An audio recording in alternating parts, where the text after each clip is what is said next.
I guess I watched how Russell and Penner played this game in the first couple weeks. They took control of all the strategy at every challenge. They, you know, Russell was pretty demanding about how his team played certain ways, and they really used the returning player trump card and kept increasing the size of the bullseye. I was always trying to say, I'm a part of you. I have experience, but I'm a part of you. And I very, very rarely ever said, this is the way we did it. In Australia, this is how I have to do it. And I think that having 7 kids at home, not to say these people are kids, but when it's my 6-year-old's choice about where to go to dinner, and I don't want to go to McDonald's, I help her make the decision with her thinking that she made it.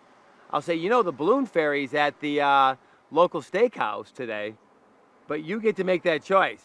Well, she made the choice, but I was very instrumental in her making that choice. And that's the strategy that I used out here.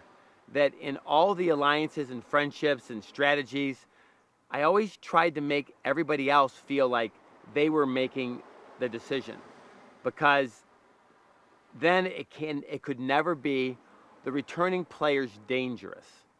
Penner's name and the word being dangerous came up in almost every conversation because he played so loudly.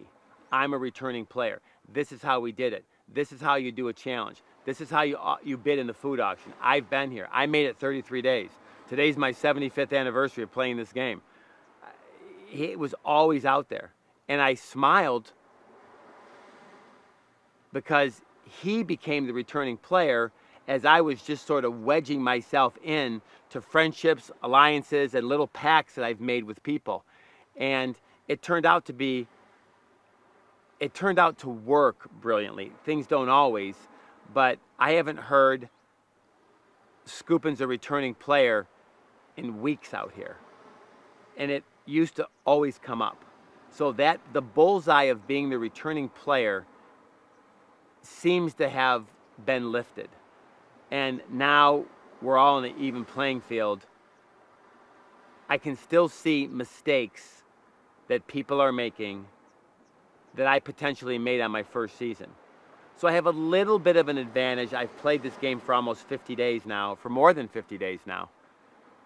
It brings a little bit of knowledge to watching people not play this game with 100% of their day. You know, when you close your eyes to rest, you know, my eyes are always with a slit open, you know, seeing who's having a conversation. And then you got to go find out what that conversation was about.